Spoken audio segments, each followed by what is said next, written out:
Okay, yeah, oh, it's after 11 o'clock anyway. Ooh, shoot. Couple minutes. No. Good morning. This is Aisha Elliott, Black Girl from Eugene. We are simulcasting on www.kepw.org,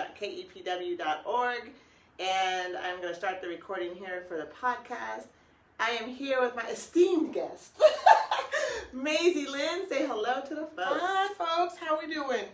All right. So, again, this is Aisha, Black Girl from Eugene, and I'm here with Maisie Lynn. One more time. Maisie Lynn. I always call you Maisie, and I don't know. You know what I think it is? It's because you have the M-A-I, but I've always been like, I nickname people. Mm-hmm. So you're like the amazing Maisie, like Maisie, like, you know. So sorry. Go ahead. For the podcast people, Maisie.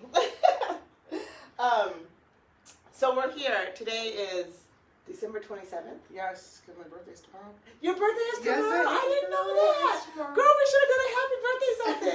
I didn't know. There's still time. There's still time. I would have bought a little cake. Aw. So do you want to tell people how old you're going to be, or are we just talking about 23? 23. Okay. I mean, I'm 23, so let's go. You do, girl. Beautiful. Okay. Welcome, everybody. Today we are going to be talking about passing as white. It's interesting that people say passing and they don't say as what. It's just like that. It's that bottom line of Of course you're going towards white. You know what I mean? Mm-hmm. Like as if that's the, like I said, the normality. That's the normal. That's what everyone's trying to get to. But before we start talking about passing as white, I have just a couple announcements. I have been doing private videos for my Patreons, where each week I have a 10-minute video on a subject or a thought process or something that I'm doing. And this week I'm doing it actually after the show, and I'm going to drop some knowledge about Kwanzaa, which we're on the second day of. Yep. And I am going to talk about Kwanzaa in some detail. And if you'd like to be a Patreon, please join me at patreon.com, blackgirlfromeugene_1. It will be in my show notes as well. But I also want to say something. I didn't do a show last week because I was sick as hell. Okay? So sick. I was so sick. And I went to go get a COVID test. Didn't have COVID, but I did have a sinus infection and what they thought was strep throat, but then it ended up not being strep throat. So that was good. But I was passed these books. And I want to pass these books on to y'all.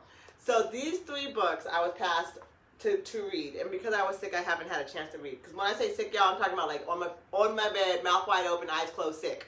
Okay, dead. So I'm back, but I've already read one of the books, and the book is When and Where We Feel Safe, and the author is Kakai.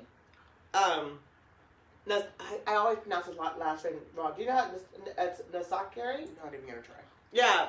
I want to say it right. He's a frequent viewer of this show, so he will be here. But his first book, When and Where We Feel Safe, is when he first came to Oregon, and he landed upon the BIPOC Sanctuary at a festival that we have here, and he had a lot of observations and things to say about that. This is Processing Our Collective Trauma, and this one I'm really excited to read because I believe as I've kind of skimmed through it, there's kind of like a workbook theme to this, where he gives you ideas and you kind of process with him as he's going through it. That's awesome. And then we've got Emotional Labor, and this is his most frequent one. So what I'm going to do is I'm going to read these books over the next couple weeks, and then I'm going to give you a preview. But I want you guys to understand this is a black man, is an author, local, Eugene. He's in Oregon, not Eugene, but he's in Medford, or around the Medford area. And we should support the thought process. If you're wondering how people are surviving, how people are taking in this information, people of color, black people, these books will give you a direct insight to the experiences of black folks here in Oregon. And so I'm going to put it up close so you can see his name and his picture. And that's the latest book, Emotional Labor. I will absolutely send a link to where you can find him. He is on Instagram, and he is on Facebook, and you can find him by looking up Kakai Nasakiri. I'm pretty sure that's how you pronounce it. I'm terrible at it. I'm sorry, Kakai. Okay. He understands. He knows I'm trying. All right. So today, Macy, we have a subject. We have a subject that I brought up. And you guys are kind of far from us, so I hope if you're commenting, we will be looking. And if you see something, pick up and just answer. Hi, Serena. Hey, oh, Serena, hey! So that's somebody I wanted to have on the show. If you decide you want to come on the show and you're like, I got something to say, I will split screen you in a minute and a half. So, and put you right up on the show. Okay, so Serena, so Macy, we actually were having this, I was having a thought about kids and people who pass as white. And I was thinking to myself, there's a lot of people in the struggle. And when I say in the struggle, meaning that people who are on the front line of bringing Black consciousness to the front, like being heard, being seen. I have been struggling for the last couple months about how I feel in terms of the way that Black folks have to, like, not have to, but how we have felt like we have to work with white people in a way so that we can be heard. It's almost like we're asking permission, but we know we're not asking permission. We're trying to be like copacetic. We're trying not to be, we're trying not to oppress and pull over and push over. Like, we're trying to come from a position of like, let's talk, please hear what I'm having to say. Please hear me. But then again, it makes me think of how palpable Black people have to be. Because if I show up completely authentically with non-people of color, I am immediately deemed as loud, intimidating, aggressive, which none of those are bad things, thank you very much. No, well, the thing is that we're all acquiescing to white supremacy. Right, and so to be heard by non-people of color, I have to tone that down because of the stereotypes of Black people that white people put on to Black people. Right. And so it's like, what I've been struggling with is that idea of like, a lot of Black identity, most of Black identity, we have come from a place of oppression. So we have come up to figure out how to live with these people, live with the oppressor in order to maintain our dignity, maintain our syndrome. Yeah, well, there's that, right? Because I've been talking about racism as a mental illness, and but there's a lot to do with oppression and survivor syndrome, and there's all these kind of different mental health post trauma that people have to understand too when it comes to the existence of people of color in the United States. Right. The post-traumatic, way of living here. So this idea of surviving white supremacy versus white supremacy is a white person's problem, and Black people survive it. I say it all the time. People of color survive it. So this notion of passing as white, some people don't know what that is. Right? Yeah, that's true. And so slave times, or I'm going to pull out my sleeve. No, you're darker than I am. So I'm going to pull out my arm. You can't see it on the podcast, but I'm extremely light-skinned, right? And I say extremely meaning that, like, I have the skin tone of a warmer colored white person, right? Like, I can... Right.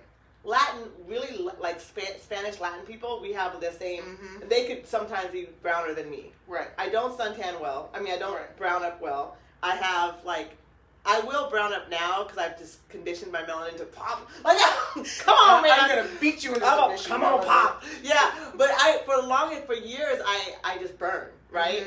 Or I get blotchy and then tan. Like, it was a process. Like, I'll be tan in 3 weeks. So, right? 20 minutes. But the brown, girl, my mom goes outside and she's light like me, and she'll turn black like that. Yep, 20 minutes, and there's a noticeable line. I love that. And I'm so just jealous. like, I'm jealous of that. When I go somewhere, I'm trying to be brown.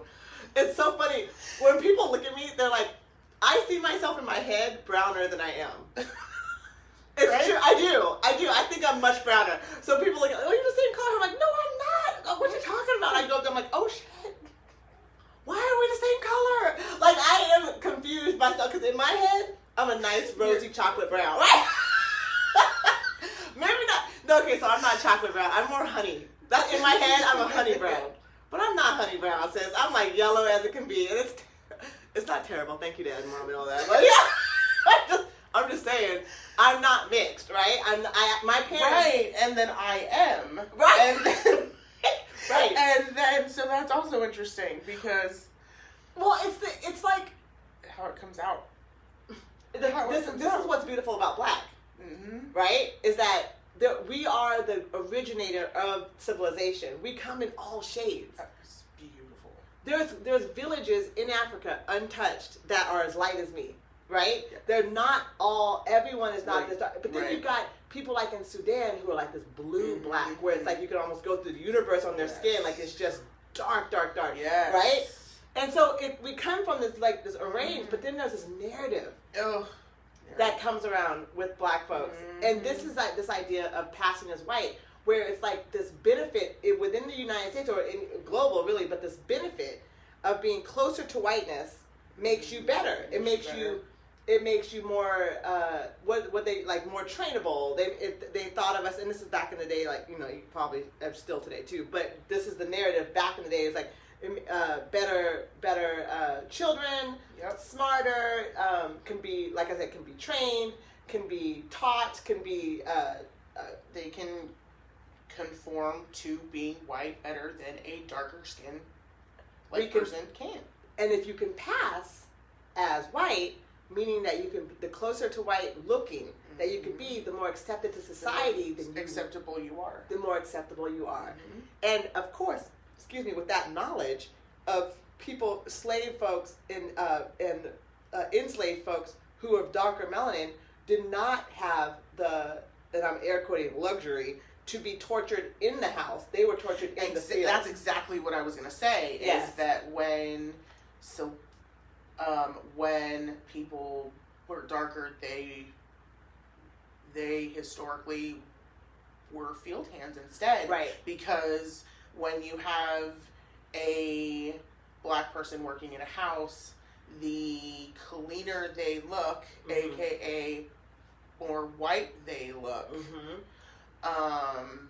it is more acceptable to have a person like that in your house. Right, in your proximity. Close to you. I mean, hell, these close to the white folks. breastfed babies, for God's sake. Like what? Breastfed babies? But God. We raised the kids, all that. All of it. But exactly what you're saying, with the group being with the dynamic being what that is with enslaved folks, it's an automatic split. Right. The goal is to be at the house or closer to civilization, where back to where you could not be wearing these scrubs, not be wearing these rags, not be being beat, not sleeping in the shacks, not be squalor. Sold.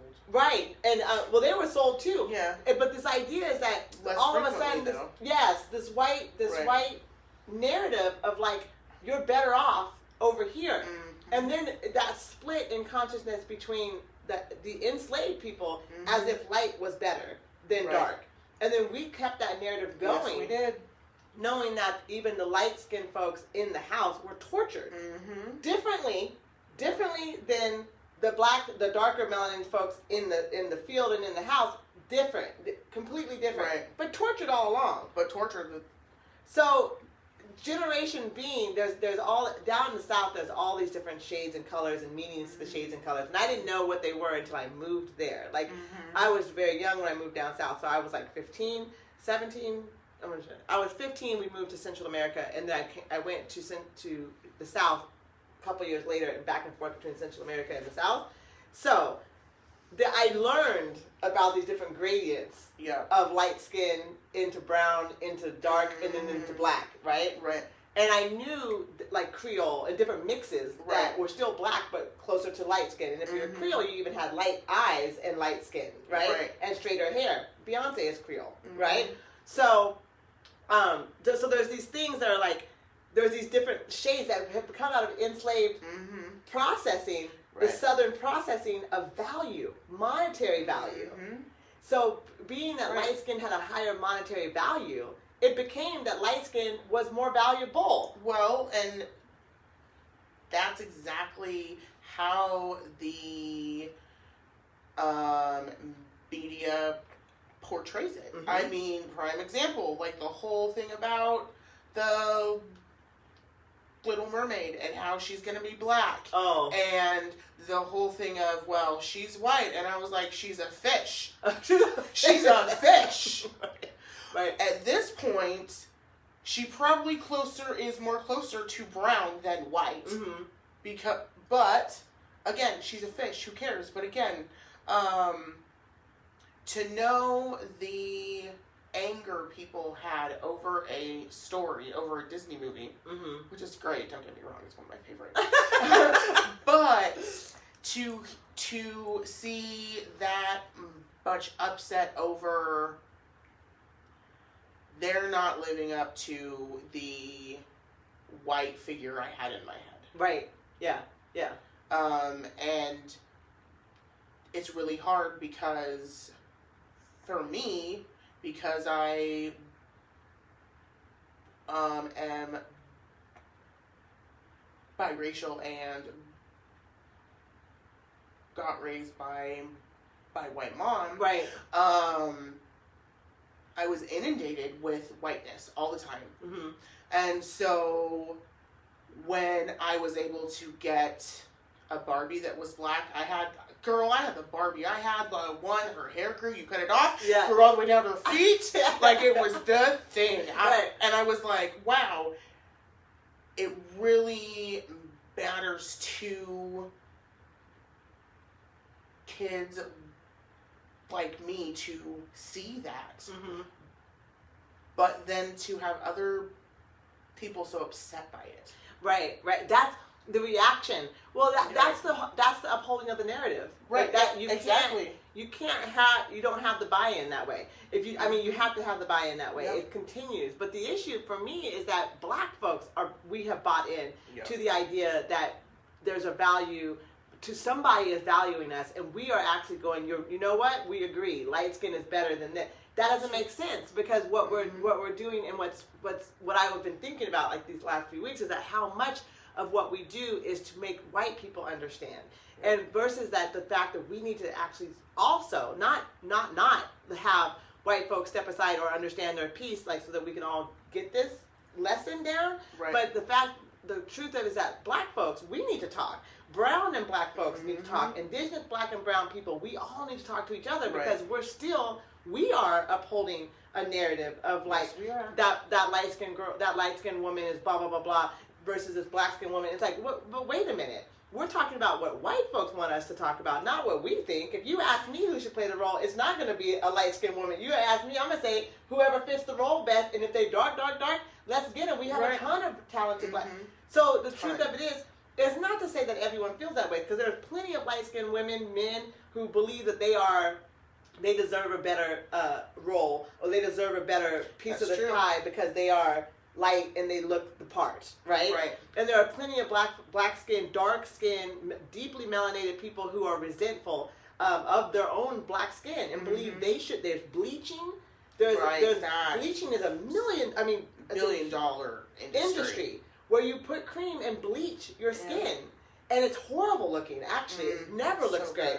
Good. It's just like if you're bleaching your skin, to be more a part of the aesthetic and the narrative. Yes, yeah. So then there's this thing that we talked about is passing. Now, before they used to test us to see how light skinned you were. If you could test the brownest brown you could be and be acceptable was the paper bag test. Yep. And so it's the brown paper bag. If you could match that or lighter. And then there's the the blue vein. So I don't understand that.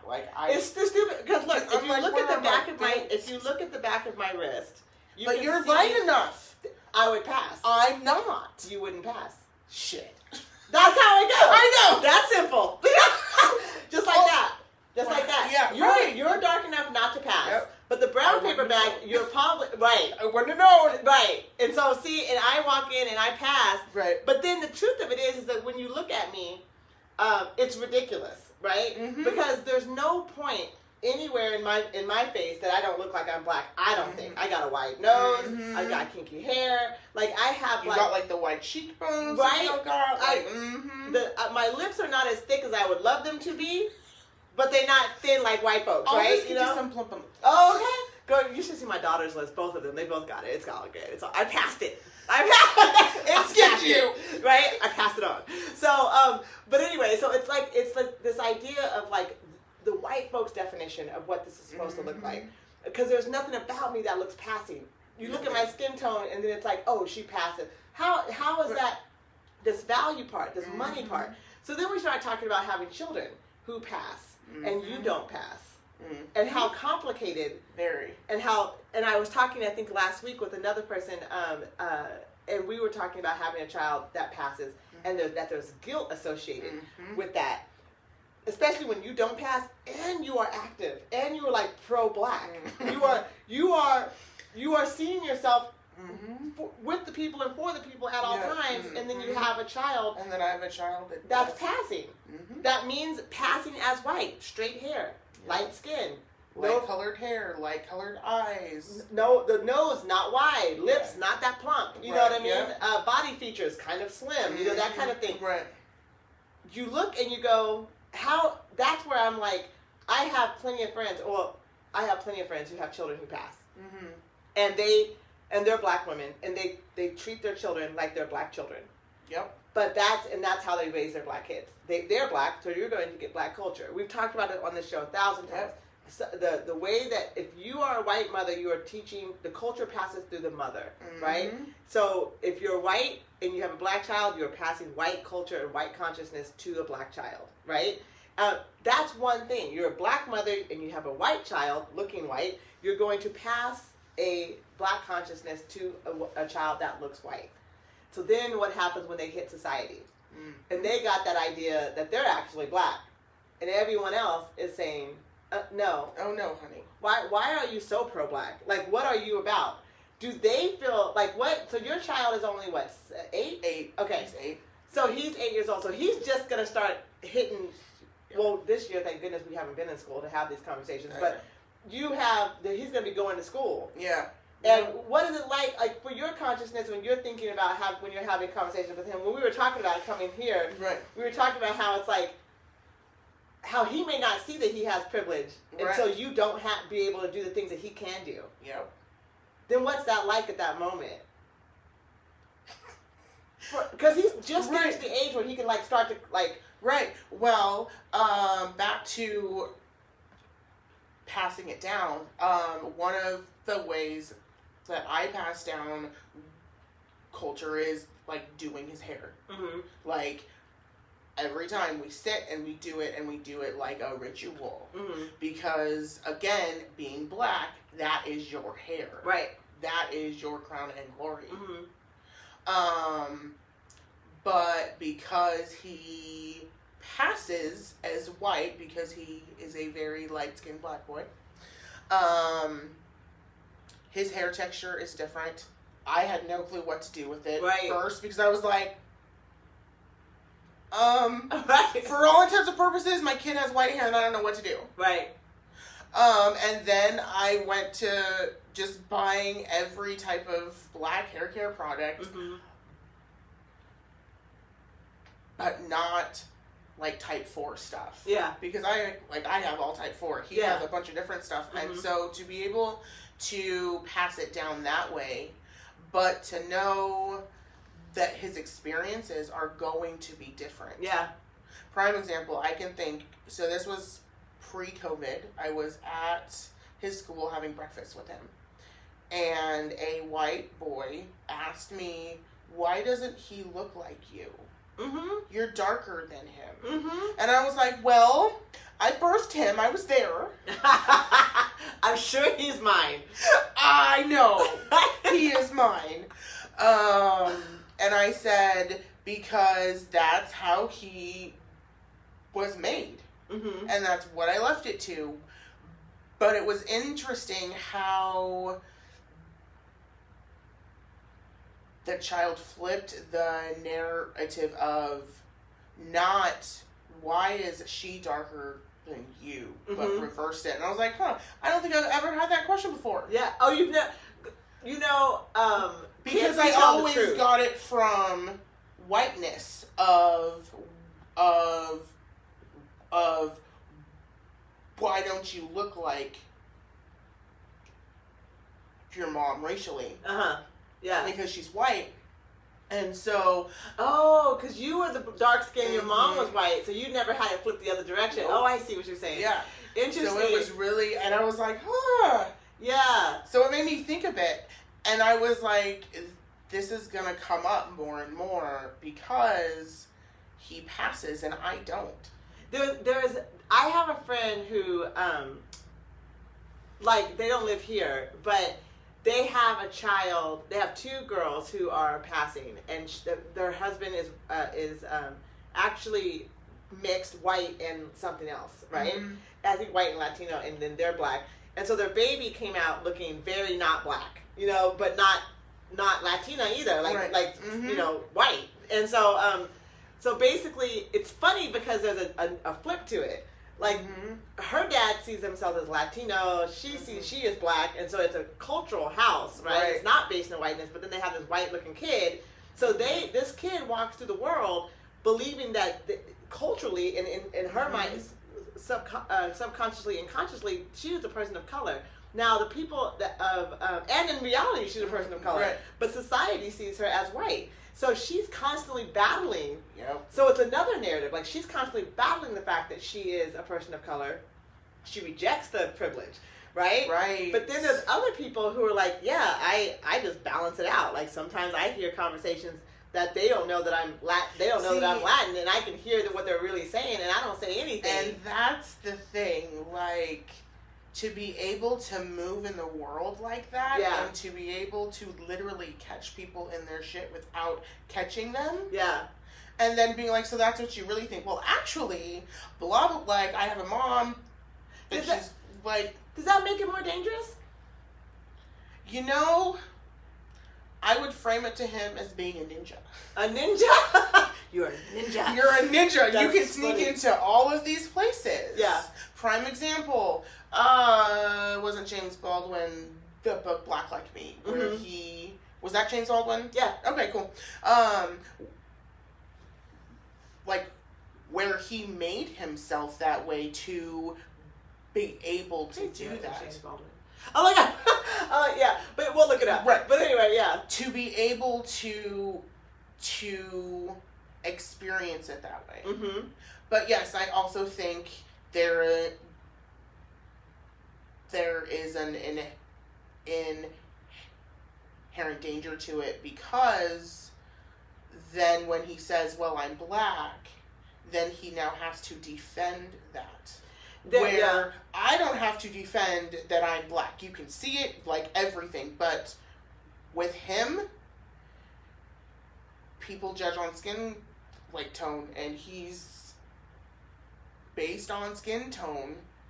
He does not look black. Well, there's another level of self identity, of crisis, of identity crisis that inevitably happens, even with children who are biracial, black and white, that when they don't look one part or the other, or they're trying to basically understand one part or the other, they don't represent. I'm just gonna say it.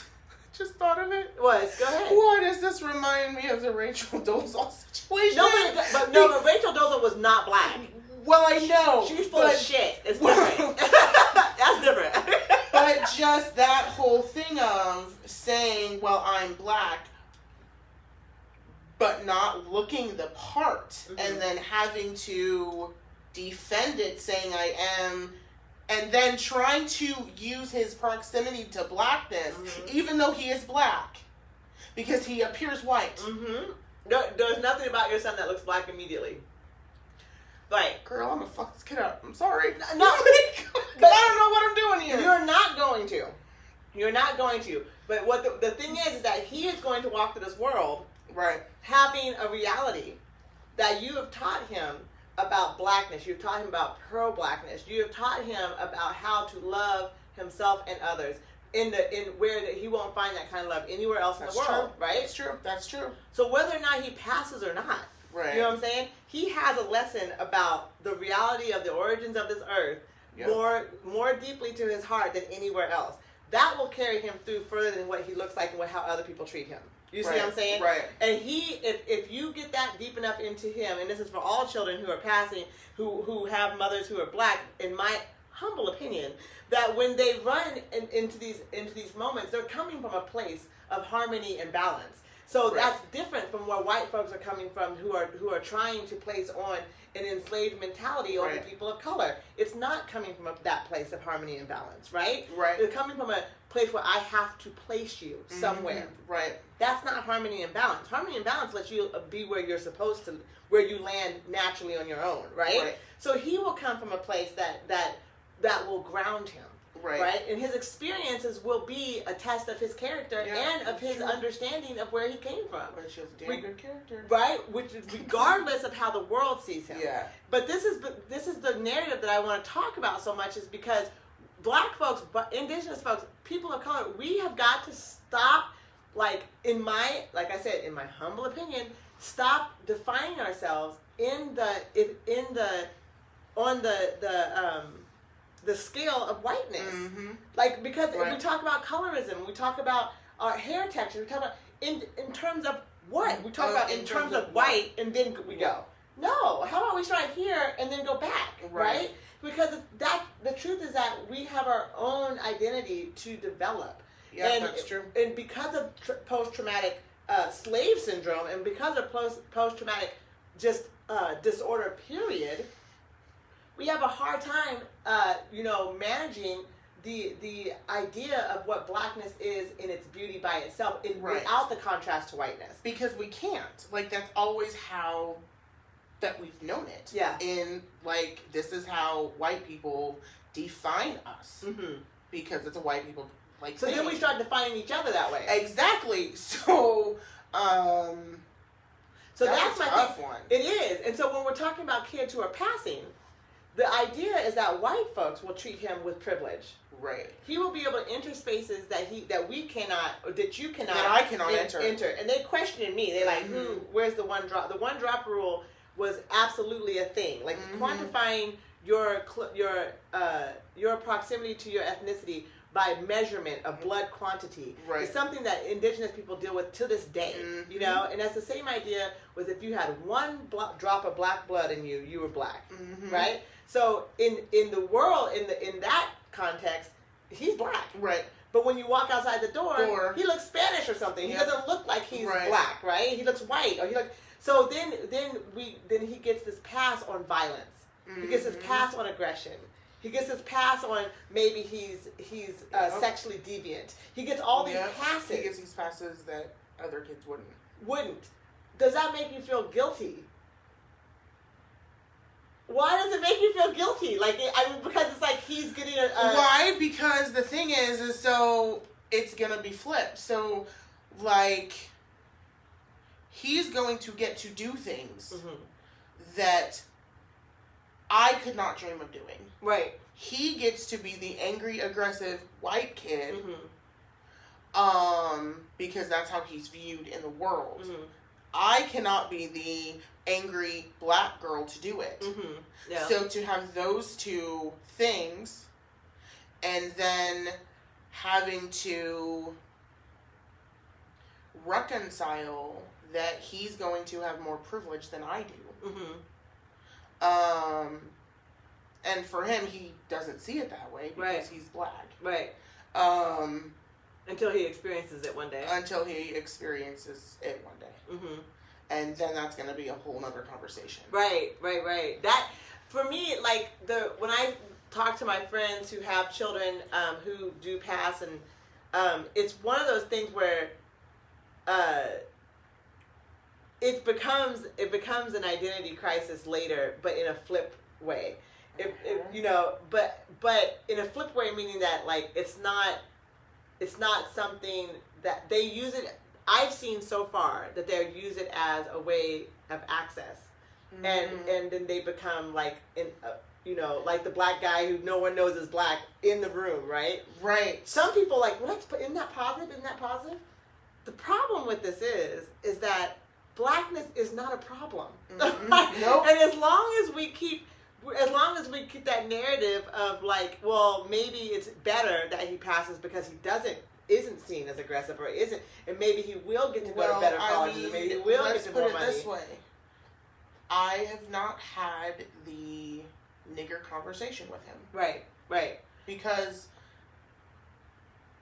the only time that he would hear that is when he's with me. You should have it with him then. Oh, I'm going to. Yeah. I just have to make sure that I don't traumatize the point.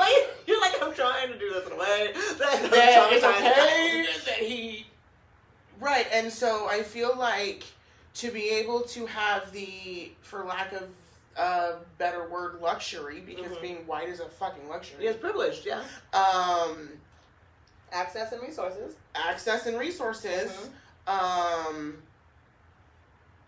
To be able to have to explain that to him. And have to do it in a age-appropriate way, because he does have kids ask him, "You don't look like your mom." When he does, he's just a lighter shade of black. Right. You guys do look alike. It's funny. Yeah. And so I don't know how to have those privileged conversations because I don't know what that is. I don't know the experience of white privilege in a positive way.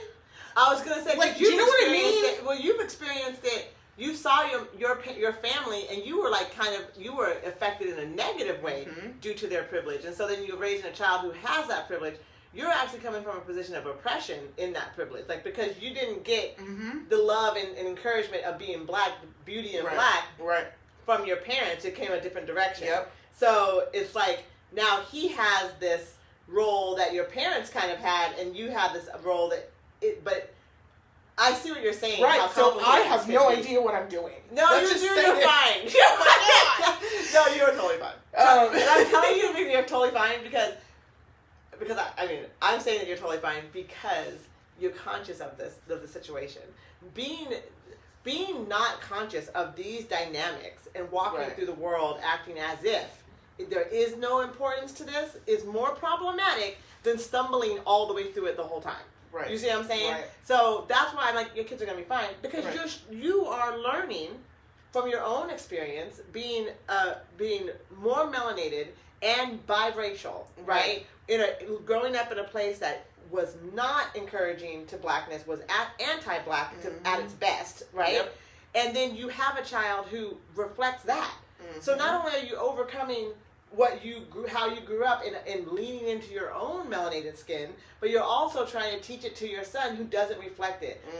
You have the role of lived experience and teaching ability that's not a problem. Right. That's why I'm like, as long as you speak it out, even if you don't know if it's wrong or right, just speak it out. You're doing better than the people who ignore it and walk through it, or say you're better than me because they like you better. Like those kind of things are harmful. Right. Narratives. Very harmful narratives. And I know there's a lot of people in here who have children who are passing who it's because they feel safer.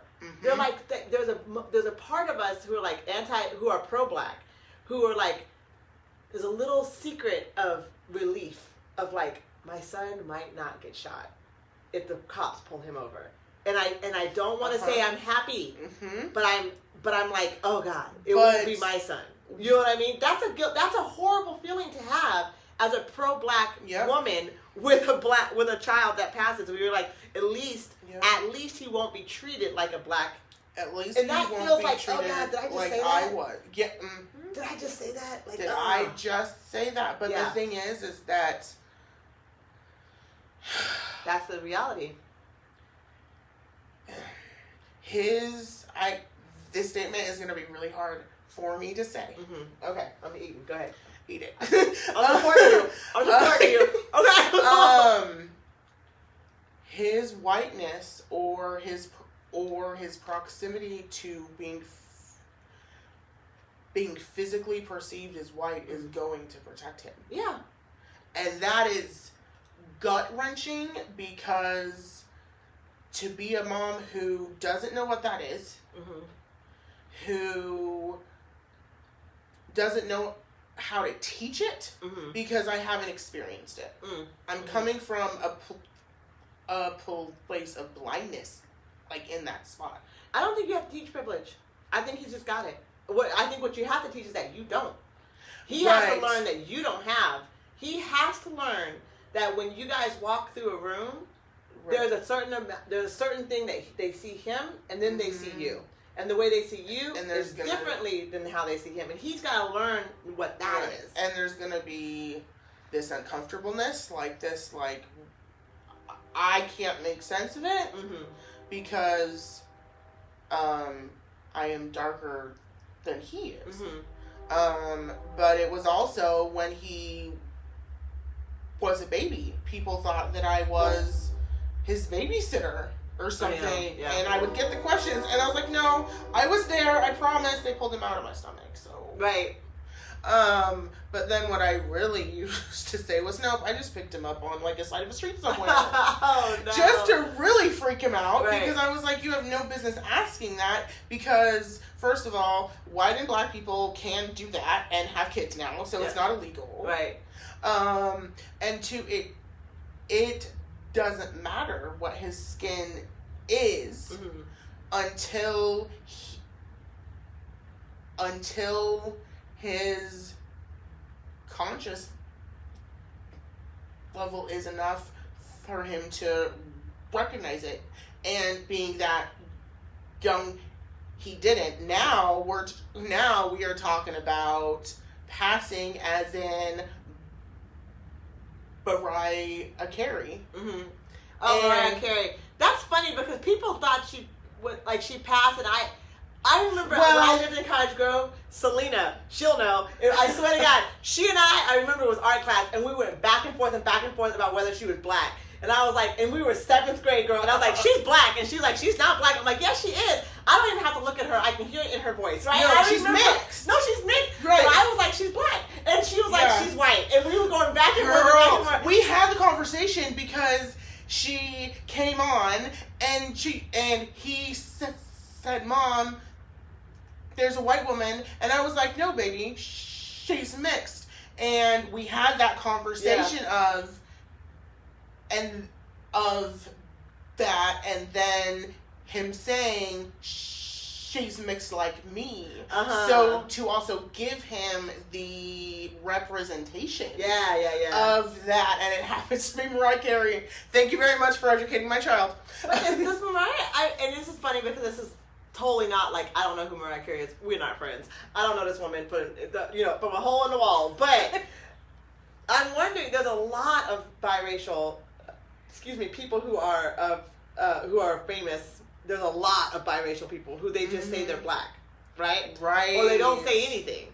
And Mariah Carey, I don't remember or recall what they said do they say she's mixed? Do they say she's black? Or do they just not say nothing? I find they don't say anything. So, from my recollection, I always heard that she was mixed because no white woman can see. Oh, there's that. I thought that was my argument when I was 12 years old. And I was like, no. When I was 12 years old, I was like, no white woman sounds like that. Sorry. No, like, sorry. I was like, sorry. I remember, oh my God. Oh, so and then we investigated her and we found out she was mixed. Right. So I don't really know. I just know that after I looked, I was like, okay, so she's mixed. And then I was like, but with what? Because then you have, again, what type of passing? Yeah. And then you go into, like, colorism, etc., of, like, not being dark enough to be black and all that crap. And the good hair and the bad which hair. Which probably a wig, but...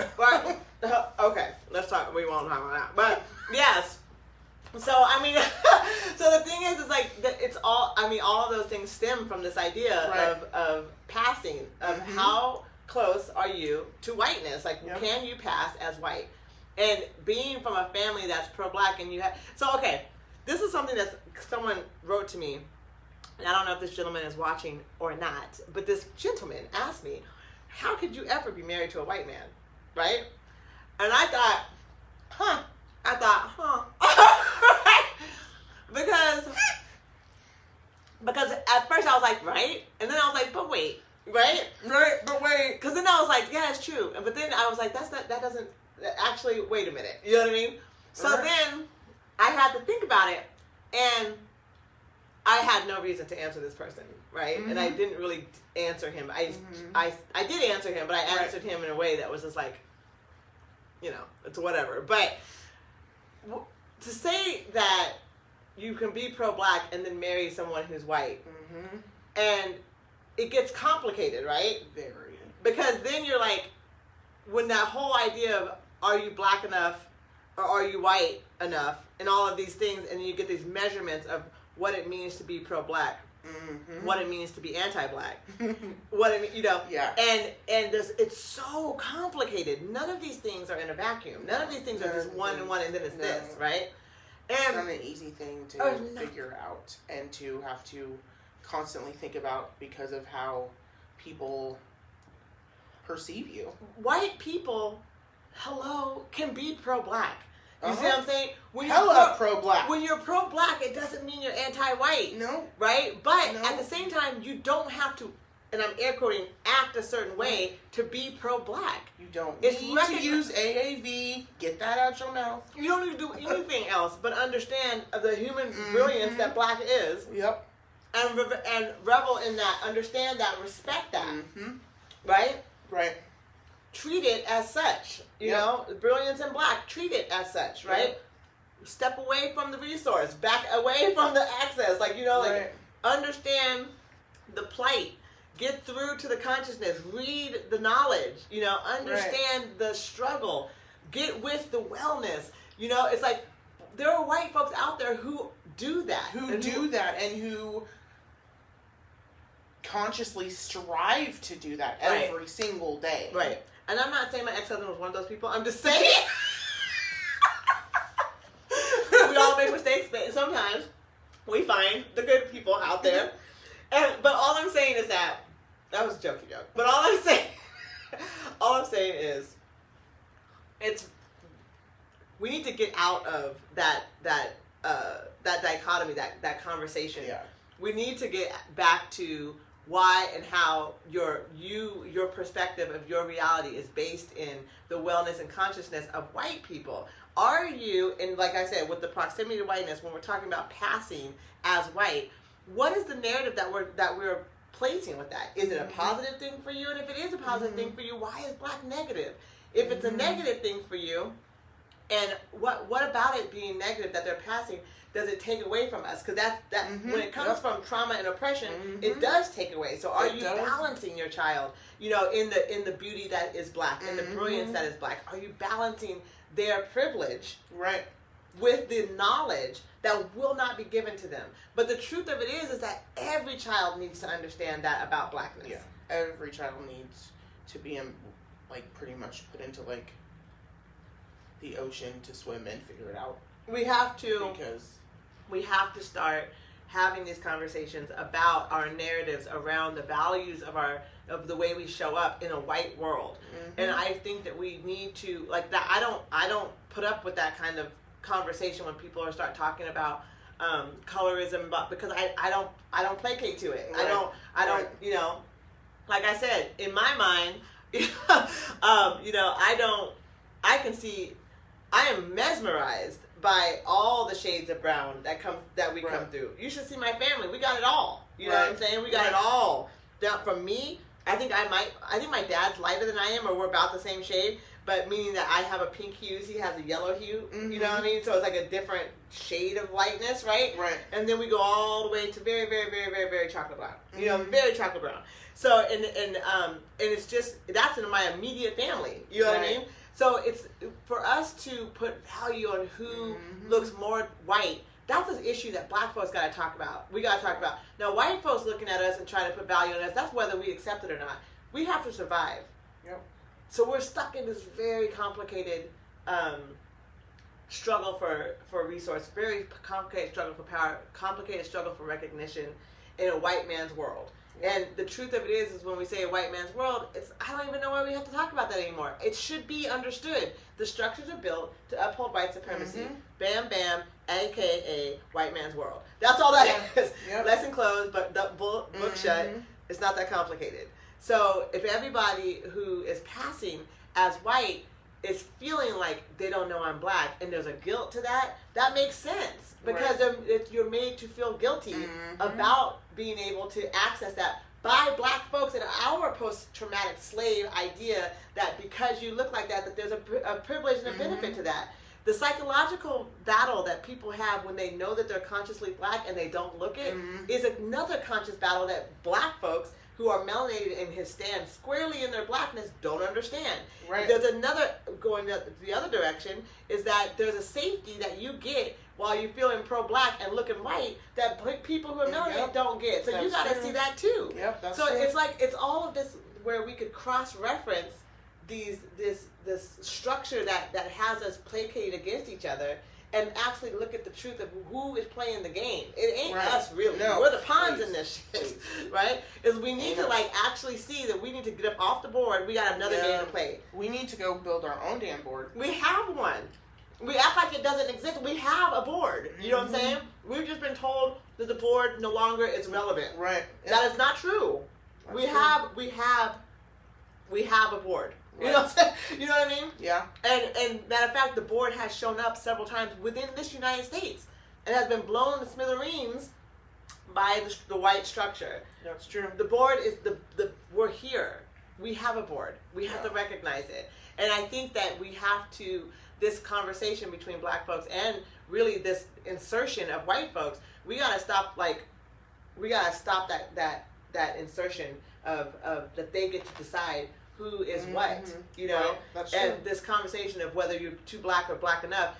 I know that when I moved down to the South and when my parents are from the Midwest and in Central America, I hear people, you know, biracial folks talk about black folks didn't think I was black enough, white folks didn't think I was black. And I'm always kind of like, I'm judgy. And I'm judgy because I don't know that that's true.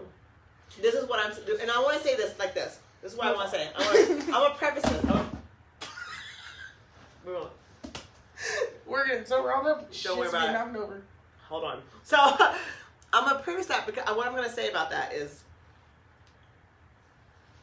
black folks, the ones I know, all the community that I have been in, all my family, there's not a level of how black you are. If you're questioning yourself, you're already out. Right. That's it. If you come, black culture is a culture that will take almost anybody in, right? Right. So when black folks who are biracial feel like I wasn't black enough, they said so, right? They said so, meaning that one or a faction of someone said so. In my experience, this is in my humble opinion, I'm not going to talk about people's lived experience because that's your lived experience. Right. But when I see it coming from one side and from the other side, because remember when I showed up, I was mixed. Right. When I showed up, I was white. The way I talked, I couldn't have black friends immediately because they wouldn't accept me immediately. Right. They didn't know where I was from. They didn't know what I looked like. I was a little off comparatively to the community they understood. Right. But what I understood was that I'm black wherever I go. Right. Whether you recognize me as a type of black that you recognize, I'm black, right? And you can either understand it or not. Right. See, what happens with biracial kids who are questioning their blackness is they're looking for validation from the black community, which you will not get. Nope. You have to show up and understand that you show up on your own 2 feet. Show up. On your own 2 feet. Yep. And as long as you can stand on your own 2 feet, the black community will allow you in just that well. But the problem is, most that I've learned and I've researched is that they're looking for a hand like, come brethren, into the black community. Well, but that's not how it works. We've been told though, extend the olive branch and blah blah blah blah. Yeah, because that's the white perspective. Exactly, but that's literally what we live on. Yeah. And so, I mean, honestly, I'll be real right now. I have never had the community of the black people that I have now. Totally. Oh, I'm talking from a very privileged spot to have been in the black community. Well, because damn. Yeah. That's, I would have killed for that shit. I was scared when I first got there, girl. I was like, it was hilarious. I went to Bel Air High School. First of all, let's talk about that. I went to Bel Air. Shout out Cardinals, woo! But this is the thing. I thought I was going to a black school. Oh. Because there was more black people I've never seen so many black kids in one spot. I'm coming from Eugene. And the people laugh at me. They're like, ha. You went to Bel Air? Are you serious? That's not a black school, first of all. Right? And I was like, there's the most black people I've ever seen in one spot. I remember being teased from the way I talk. Mm-hmm. People were like, oh, really? Do you really want to know that? And I'm like, I don't sound like that. And they're like, yeah, do. And they would like tease me. Right. And I could either be like, oh, damn, I do sound like that. Or I could be like, I don't give a shit. I sound the way I sound. And that's because my personality was, I have 2 black parents. Both my parents are from St. Louis, Missouri.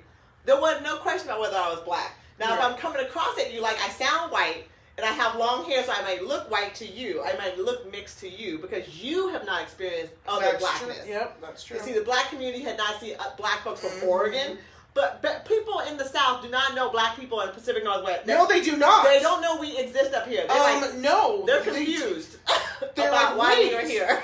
There's black people there, and I'm like, yep, we exist up here too, and we can actually be born here too. That's what I'm saying. That's a whole nother trip, but man. see, that's the perspective is that there's this difference in there's black. As if I'm not black enough. No, you just don't recognize this black. Right. And so children who are biracial, who show up black but are raised by white folks, they don't get that narrative of blackness, of confidence of blackness. You are black no matter where you come from. You see what I'm saying? Right. There's a consciousness. Well, and that also comes with blackness, not a color. Right. And also I think that are you black enough is also from how the media portrays black people. Absolutely. And how if you don't talk hood, etc., then you aren't black. And I'm like, actually, I've experienced all the same shit you have, and I just went to school till I was 28 and have had to talk like this to fit in. Code switching. And so I completely agree that acting black, etc., being black enough is a total white construct that we have internalized, because to have to reteach ourselves in a totally different way, that's some hard shit. Deconstruct white supremacy. Deconstructing is hard work. You have to come to grips with how how things are, and have to figure out how to make them your own.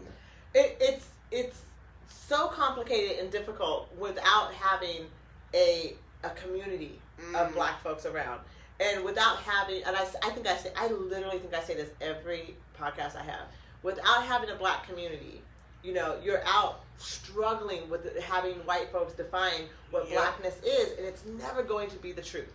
Right? Exactly. It's going to be something that keeps you in line. So hard, because that's literally how I got raised. I was raised in Cottage Grove, one of the whitest freaking cities in the state. And in the 80s and in the 90s. Yeah. And so to not have that, to be literally defined by white people to the point where everything I did had a white lens to it.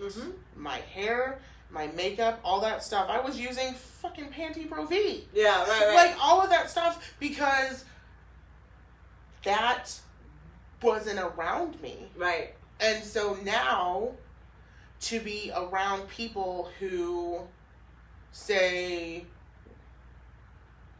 black is black, like, there's no acting, we get it. You had to do this to survive. And now I'm who I am authentically, and I have never ever been embraced so much by my people. Right. Which is a huge thing. But again, I wasn't like, here, can I have a crumb, sir? No. Yeah. I pretty much walked in and I did it. Right.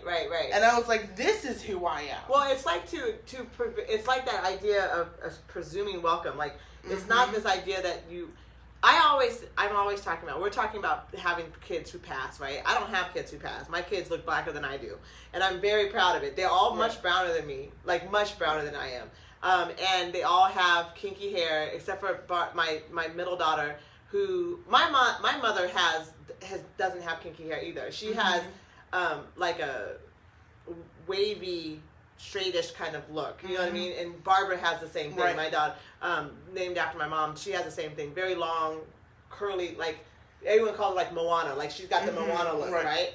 And then my son is, 6'2", dark skin, nappy hair. We all look black, right?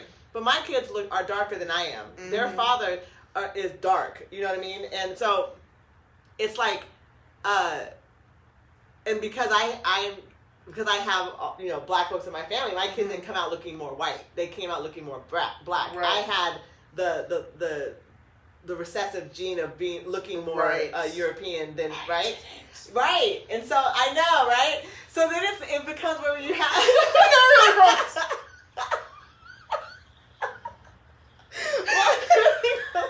it becomes like we're like, damn, why can't we get away from the white? Like we're trying to make it browner, right? We're like, we want it to be. When he came out, what? Right? I was like, what?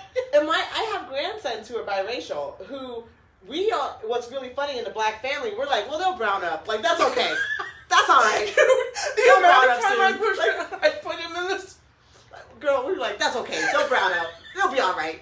So there's a thing where there's this societal idea of like passing is a good thing. Well, there's black folks here like how are we gonna brown them up? We don't want that. You know, we want to represent who our ancestry's line as strongly as possible. Right. There's this conversation has so many opinions and facets of it. Some people are proud, some people are scared, some people feel safe, some people feel guilty, some people like we gotta get them black as we can be, some people like we don't want them white, like we all these different things, all like and it's all complicated and it's all human. And then there's a conversation to be had about black people who are albino. Oh, well, they're just black. They don't. Albino's a completely different thing than. Right, but it's just that whole perception of just like again lack of pigment. Yeah. Like the blonde hair, literally, like white. the blonde hair, like white, all of it, like zero pigment, and you're just like, and so it's just trying to embrace all of that when being black is this. Well, to white folks. To what? Exactly. That's what you got to remember. Right, yeah. Every time you say something that defines your blackness, you need to say, am I defining this or is this in the definition of white folks? You see what I'm saying? Right. Because the more black folks, and I encourage every black person in the Pacific Northwest, if you have not been around a black community in your life, you need to try for just a little bit, even if it was a summer, to take yourself out of here and go somewhere where you are in a black community so that you can understand the nuance better. You will not get it here. No, you won't. You will not get it here. You've got to go out and find a black community that you can be a part of. It. Take some dance classes, take some art classes, go to theater, whatever you're into. You're into math, go to mathematicians. They're all around. Go as soon as COVID will allow us to immerse ourselves. Try to take yourself out and find black community and just be in it. You don't have to do anything else but to absorb yourself in other people that look like you in a place that's not surrounded by dominantly white people. We live in the United States, so we live in a white culture. But if you go to a black community, and you live in the Pacific Northwest, you will understand it differently. We have a different language. We have a different we have different ways of walking and talking and manners and blah blah. People don't understand it up here.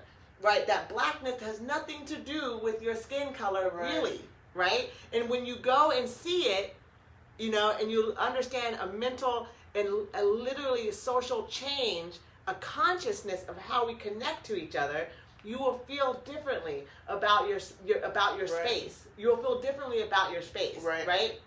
So that's why I look with kids who are passing, it's like, where do they feel in their space? Where do they feel in their consciousness, in their connection to it? Because white people are going to tell us where they belong all the time. Oh, yeah. Right? But can we tell them where we belong?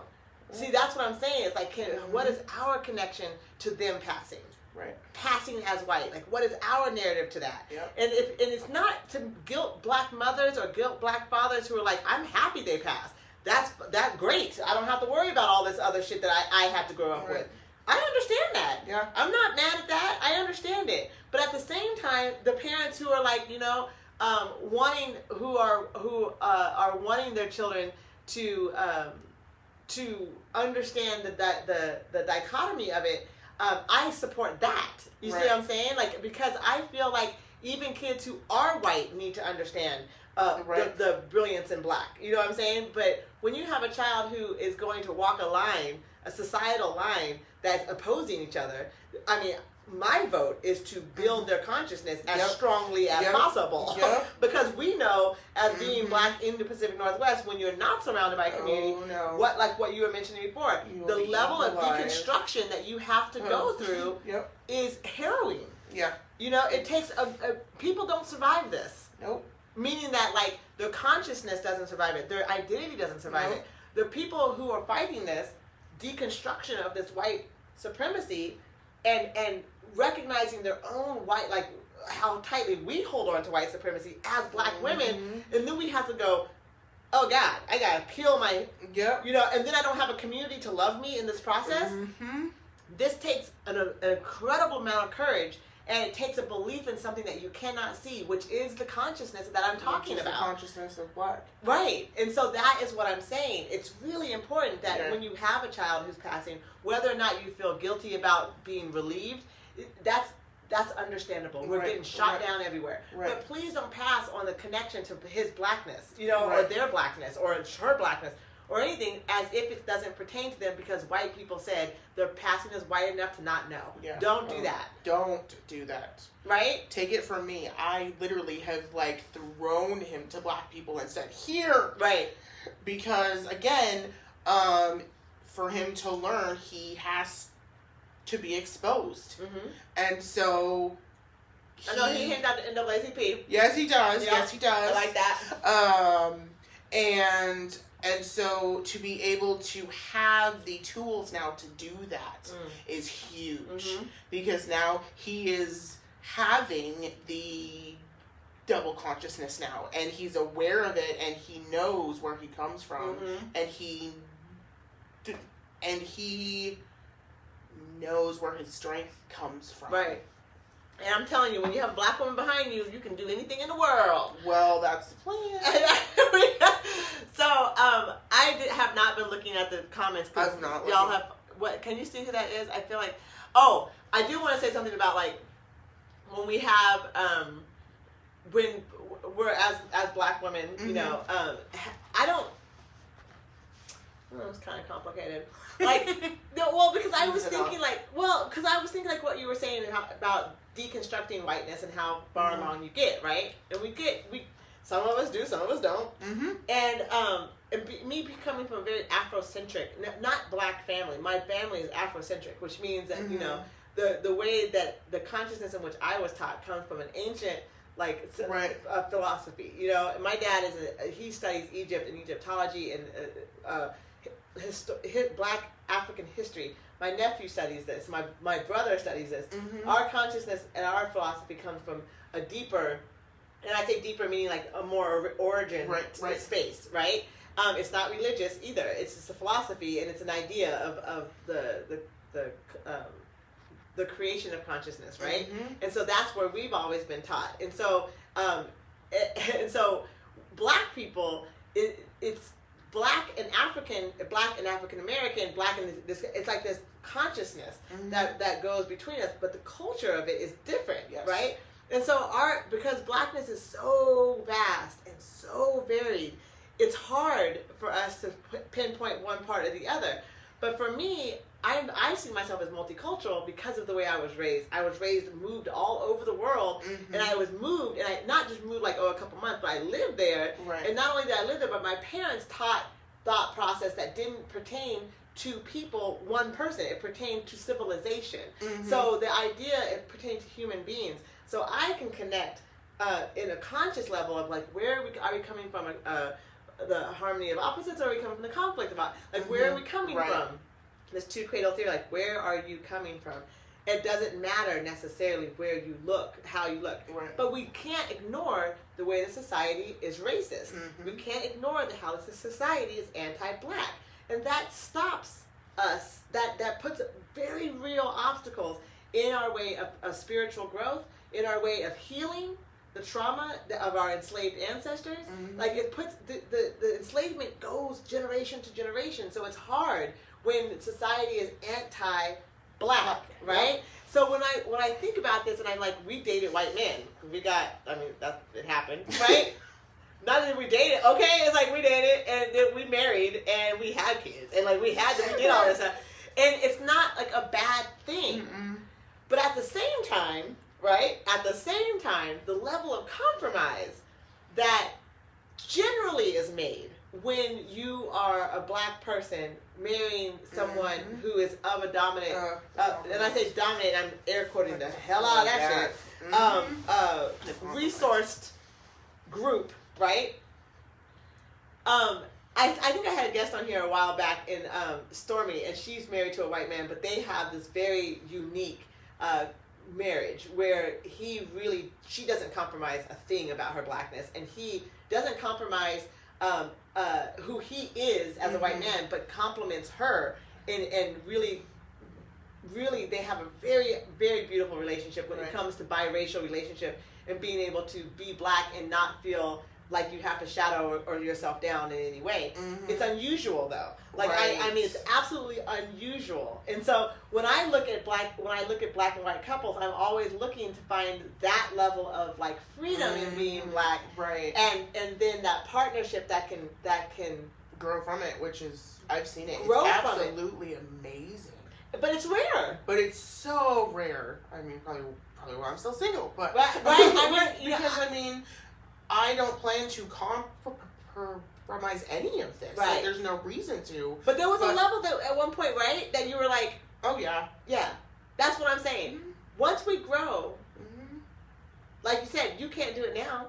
Oh hell no. Once you see it, you can't unsee it. No. Once you do it, you can't undo it. No. And so it's a service to all of us to have these conversations about the beauty in black, about the strength and brilliance in black, about the wellness of a black community, to engage in the wellness of a black community. Whether we have it or not, we can get there. Yep. You know, there's a black community on the West Coast. You know, there's several, right? Yeah, that are robust, and encouraging and progressive, you know? So for me, I think about like, it's not about whether or not you're dating a white man or dating a white woman or dating a white anybody, you know, trans or other, like it doesn't, LGBT, it doesn't matter. What it is like, is it the consciousness? Can you be you? Can you show up 110% as a black woman and be loved and seen as what, and which is what you stepped into?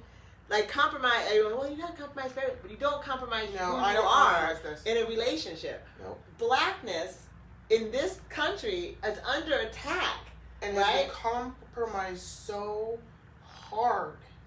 And it like to walk down the street, literally, to jog, to be sleeping, to know that we have to literally please the dominant population just to survive it, right? And just to have to do the mental Olympics of that, right? So to find a white person who can understand that, I'll let you know if I do. And the thing is that it's not that we're looking, but when you talk about biracial couples and you have a passing child, it complicates things further. Yes, it does. When you have a parent who doesn't understand what you're going through as a black person, and then you got a passing child in which you are, and then and personally, I've been told things of, you should calm down the rhetoric of the movement, and I'm like, we're black. You have a black child, right? Yeah. But that was a compromise that I honestly wasn't conscious of because I wasn't where I was when I had him. Yes. I mean, he's 8, so I was 28, and I'll be 37 tomorrow. So it's like I was not conscious of that because I spent my entire life compromising who I was because I had no choice. Yeah. Right. Like, I literally had no choice. Like, I couldn't be gay in Cottage Grove. I'd get hung from a fucking tree. Right. I was black. I was disabled. That was enough for me. That was enough to deal with. You're trying to decide which part that you can actually show because all of it's going down. Exactly. All of it makes me a target. Right. So I need to pick the ones that do it. Right. Like the least. Like the least, and I'm black, so I have to accept that. And the disabled, yeah, so. Right. And so it's like to know that I have made so many compromises subconsciously, yes, or totally consciously. A lot of it like was 90% like I have subconscious to because I have to survive where I was. Yeah. Yeah. And so to know that now, am I thinking of having another kid? Absolutely not, because I now know the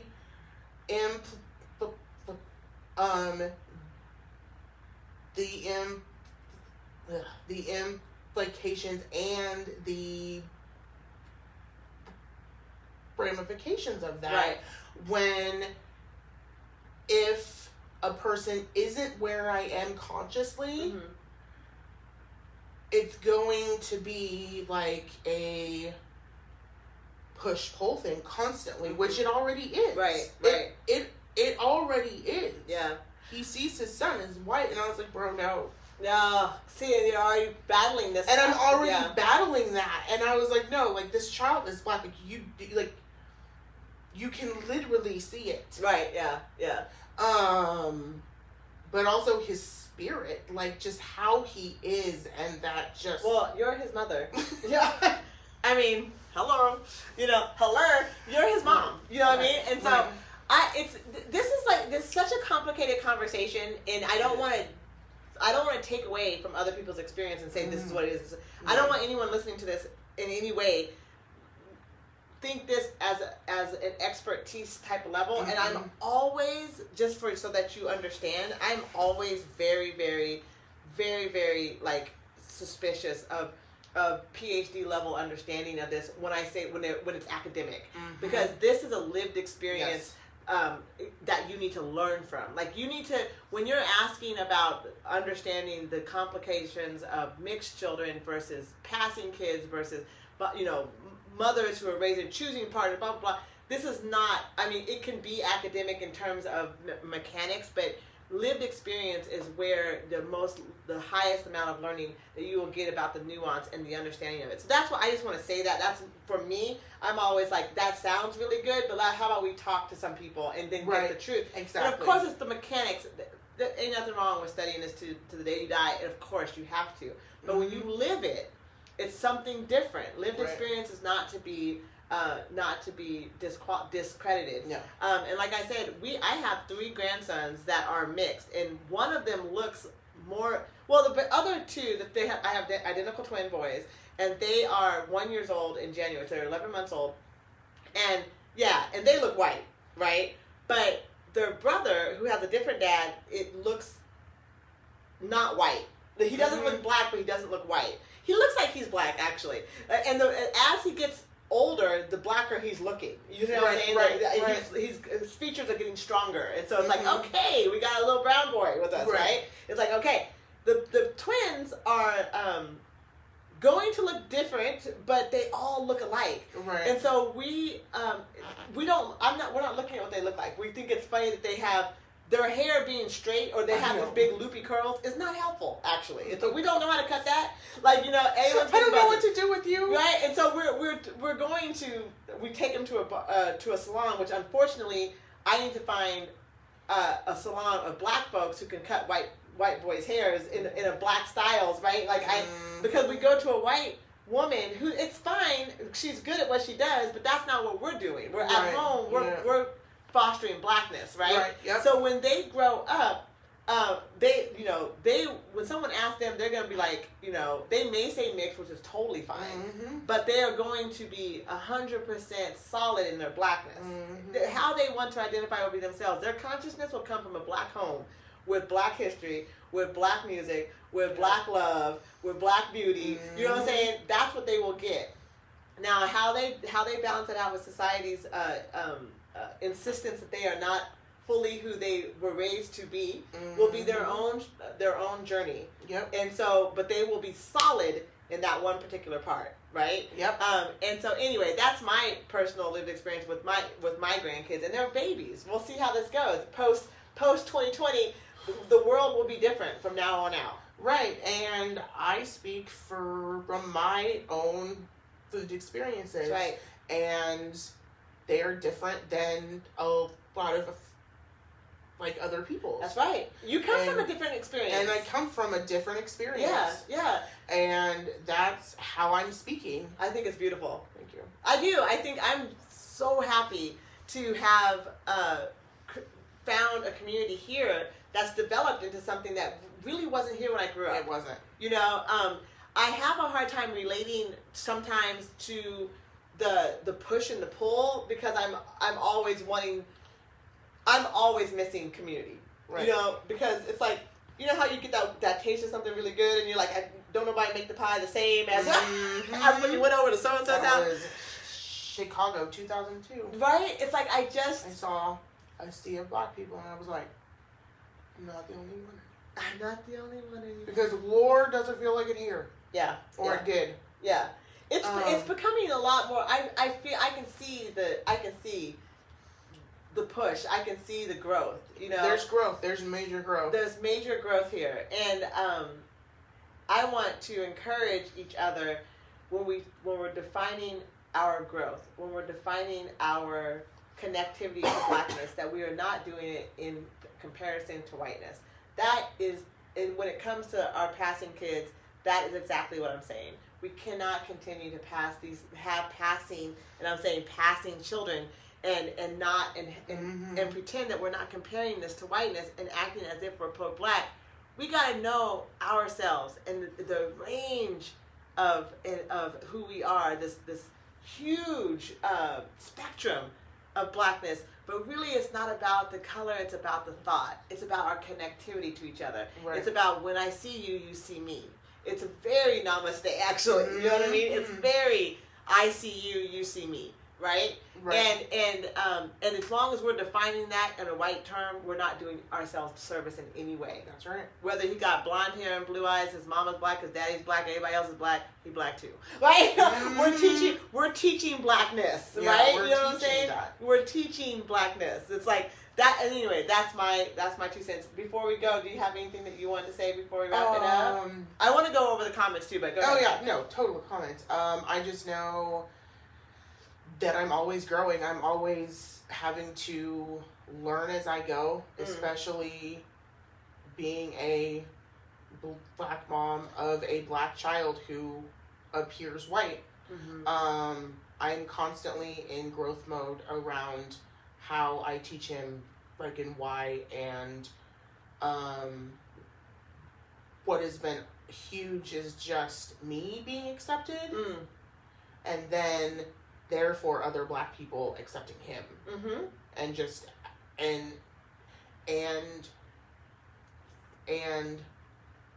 for us to have that has been absolutely amazing. Yes, that's something you didn't have when you grew up. No. Yeah. I did not have that at all, and so to have that and to know it's not about being black enough. It's pretty much showing up as I am, as the black woman that I am. That's it. Your lived experience is not to be downgraded because of whatever you're. Here you are, right? And this definition of black is in everything that you do. There it is. Yep. You know what I mean? Yep. That's that. That's right. So, did you have anything you want to promote or anything that you're doing, or? I am just muddling through school. With the online school stuff. That's literally what I am doing right now. Yeah. I'm still serving on the police commission and the ad hoc committee, and then I'm also going to apply for the Equity and Access committee because they need some disabled people on that. They absolutely do. Congratulations! I'm saying congratulations because you already there. You're already there. So I'm going to stop the audio for our podcast people who are listening. Thank you for joining Black Girl from Eugene, and catch me next week. Show notes are there for everything that we've mentioned, the books and the Patreon, and I will see you next week. I guess we'll be in the new year next week. Are we going to be in the new year? No. Yeah. Oh my gosh, I guess. Yes. Wow. Yes, we will. Okay. Because the last day, we will. Okay, I'm going to do something really super silly. I don't know if it's silly, but I have locks in my hair, and I'm going to go to the salon. Dip them in glitter. Why not? Because... Okay, look. So we're going to go to... I'm going to be in the salon, and Cherie Gatson and Cassie... Chambers, they're going to be maintaining my locks, and so we're going to do it live Sunday to maintain my locks. They're going to color my locks, and they're going to twist it. It's an experience for people to see, and it'll be fun, and we'll be drinking, and it'll be hilarious. So that will be next week. That'll be so much fun. Yeah, and so and then we're going to be doing the week after that, Leanne with this racist comment that she got that we need to dissect, and it was a white man's really racist, really telling, like, delusional concept of why white people are afraid of black people, and it was really, really interesting what he said. And I said we could do 5 shows off this, like, 6-sentence comment that he made. So we're gonna read the comment and we're gonna talk about that. That's 2 weeks from now. It's gonna be pretty good. So I hope to see you guys there for my Patreon. For my podcast listeners. For now, we are out. Thank you. Bye. Okay, so there is that stop, and we're going to go over here to the live feed and look at the video. Sweet. And see what we got going on, y'all. Okay. So, hello, everybody. Now you're just looking at Macy. Hey, Macy. Okay, so we have the last comment I have. Much like Macy, I was raised right here in Oregon, surrounded by white expectations. Let's talk then. I know, all of us. I need more people to talk about that experience. Thank you both. I love this conversation so much. Baba is loving your show. Yay. That's my daddy. Okay, and that's my niece telling me. I love you, Macy and Aisha, and I don't know if we ever would have found each other if not for recent... it's true. Yeah. Oh, my God, atrocities. It's so true. It's true. There's so much cultural exchange in the barbershop, too. Yeah, that's true. Yes. I mean, without having that, it's like... So, Paul Buston is white, but he can do that. He was probably talking to Paul Bustron. I don't know if that's how you pronounce it. Cherie, someone just, yes, Black Girl Snacks in Eugene. Serena says, I can come on another time and talk about thought process leading up to reproduction. I did consider this heavily.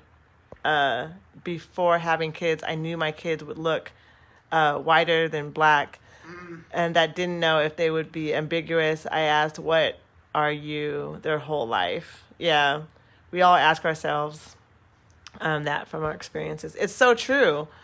The important thing is that remembering that being black is a state of mind and an attitude. Yep. And let's see, there's a privilege to it in terms of moving through the world, but there's other invisible pain that of it as well. Yeah. And that's the truth. That's what we were talking about. Yeah. But you can have privilege and racial trauma simultaneously. Yes, you are having privilege and racial trauma. Yeah. The white man world narrative is slipping away, though. It's starting to. My sister struggled with passing. My family has different shades. She tried to be her place in the black community. And she struggled. As far as Mariah Carey, I heard her dad is black Venezuelan. Yeah. Her dad changed their last name when he came to the U.S. and her mother is white. Yeah. That's what I thought. Yes, girl. Bringing back the berries. Oh, bringing back the berries. Serena Marshall didn't have raspberries when we were on. Yeah, it's true. We had blueberries. Raspberries the last time they were talking. I know, it was so funny. And so it says someone said Mariah Carey had a white mom who was a German opera singer, and that was always a convo with her dad being Afro-Latino. Yeah, that makes sense. So anyway, we're talking about issues with Rashida Jones, Yes. Yeah. There's other black folks that like Rashida. I think Rashida, it's funny because I have a friend who is half black and half white, right? We're like very close friends, and she looks, to me, she looks Afro-Latina because the texture of her hair is like curly kind of Afro-Latina hair, right? And she speaks Spanish fluently. And so I met her speaking Spanish, and I thought from there, I just assumed that she was Afro-Latina, and she was married to a Latin guy and all that kind of stuff. And then when we started to get to know each other, she goes, yeah, my mom's white and I'm black and my dad's black. I was like, what? I was like, what the hell? Wait a minute. Like, she totally threw me this whole time. I thought she was Afro-Latina, right? No, she was mixed black and white. It was funny. But anyway, a little known fact about pop singer like Mariah Carey is that she's Afro-Latina and Venezuelan roots. Yeah. Yeah, that's what... I knew she wasn't white. I know she ain't white. She can't sing like that. When I was in 6th grade, I listened to her song. I said, you ain't telling me nothing. She ain't white. You're not telling me nothing. She ain't white. Tell me white. She's she ain't a white. magician or something. Okay, look, and look, for me, like, if you ain't white, you black. That's how. Right. And the thing is, it's not to say that Latino and people of color that is different, that it's not respecting that thing. Right. I believe very wholeheartedly, scientifically and factually, that we have, black. The mother of civilization is in the heart of Africa, right? Yeah. And there is definitely mutations and changes that have gone on. We can talk about it for days and days and days and weeks and weeks and weeks, right? Really, like I said, this mentality, this consciousness of blackness, is something that is not comfortable. It's not bred. It's not actually like growing in white. It's absolute opposite of white consciousness. It's just like the two cradle theory. People should look into it. It's absolutely opposite. It's kind of like, it feels like with black consciousness, it's not something that has to be like grown in a lab or something. Okay, Sherry. No, right. Do you know what I mean? Yeah. Okay, Sherry had a question for you. How does he feel about being white? Do you ever feel he wishes he was black? Oh, are you talking like dark or? Yeah, like looking. Okay. I'm assuming that's what she's. So that's a tough question. Because again, visually speaking, he's not the same skin tone as I am. So, but does he ever feel bad about that? Like, does he want to be more like black? I'm air quoting, like look more black. Does he ever say that? He has never mentioned that. I'm sure he's thought about it because he sees our differences. Yeah. Like, and he says, "Mom, I'm black too, remember?" And I was like, "Oh, I forgot." Like, just because, again, visual perception. Yeah. Someone says, Aisha, thank you for talking about this. We'll watch the whole thing later. No problem. You don't have to teach privilege. It's true. His son keeps asking all these white people are black. He's very confused about it all. Serena's son. It's confusing when you don't see it and you don't know where you fit into it. Yep. The other difference of passing child raised by a black woman versus a white woman is that when a child does get in trouble, the conversation between authority figure and mother changes. White women of children of color are more likely to be respected than black mothers of authority figure. Absolutely. Preach it, girl. Absolutely freaking lookly. Like, that's absolute. I am deeply appreciate this conversation between a strong, loving mothers. Gratitude. Thank you, Carter. And then the internalized racism becomes ingrained by repetition. That's absolutely right. Yes, you guys always have the best freaking comments. I'm telling you what. Like, yeah. So engaged. I love it. Yeah, it's so engaging. It's yeah. great. My son is white and not biologically mine, and he's been raised in black culture. That's right. Yep. And he'll understand it. And it's a beautiful thing because it's not being taught. Yeah. Black culture isn't taught. And and if you're lucky enough to be raised by a black woman, you know what I mean? If you're lucky enough, then you'll get a side of the truth that your privilege won't show you. Yep, that's right. That piece, being a mother who is passing their culture regardless of what the child looks like. Yes, but little one looks just like his mama, Macy. I know he does. I know there are some folks here that I've seen them and they have black kids. And I'm like, God, that baby looks just like their white mother, but black. Like a brown version of their mother. Yeah. And it looks just, I have a couple friends like that I'm just like, dang, that baby just looks just like you, but brown. Let me see here. I think it's just a struggle. It's just a struggle just to like figure it out. Serena, you think you're funny. She's talking about you like a milk chocolate. And what am I? A Hershey's bar? Come on. She said milk. Oh my goodness. That's hilarious, Put some Serena. extra creamer in there. Okay. Y'all be messing with me. Quit messing with me. Oh, let me see. I get mistaken for Puerto Rican a lot, and it's wild. This is Ruby. Ruby. Yeah, it depends on where. It's funny for me. It depends on where I'm at. If I'm in the Pacific Northwest, I'm black and white. Yep. If I'm in Miami, I'm Cuban and black, or Cuban and white. If I am like I was in Costa Rica, and I'm some sort of Latin and white. I'm never black. I'm black mixed with something else, right? Yeah, always. And so it's because my skin color be throwing people. And I'm telling y'all, I be thinking I'm darker than I am. I be like confused about who they're talking about. I remember, okay, oh my God, this is so funny. I worked for DHS, right? Mm-hmm. And I was in a car and I was doing a visit or something. I don't know what I was doing.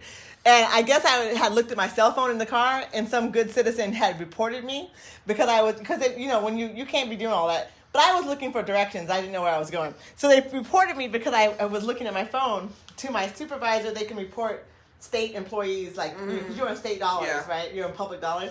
So they reported me.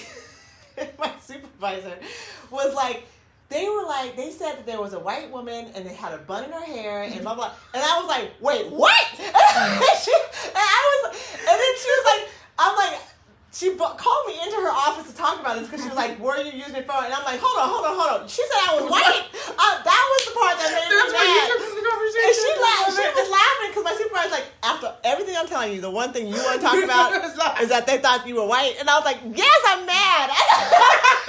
I have to go. I got to get some sunshine. She was laughing at me. I was like, oh my God. They were cracking up. Definitely some sunshine. My supervisor was like, are you serious right now? I'm like, yeah. Yeah, I am.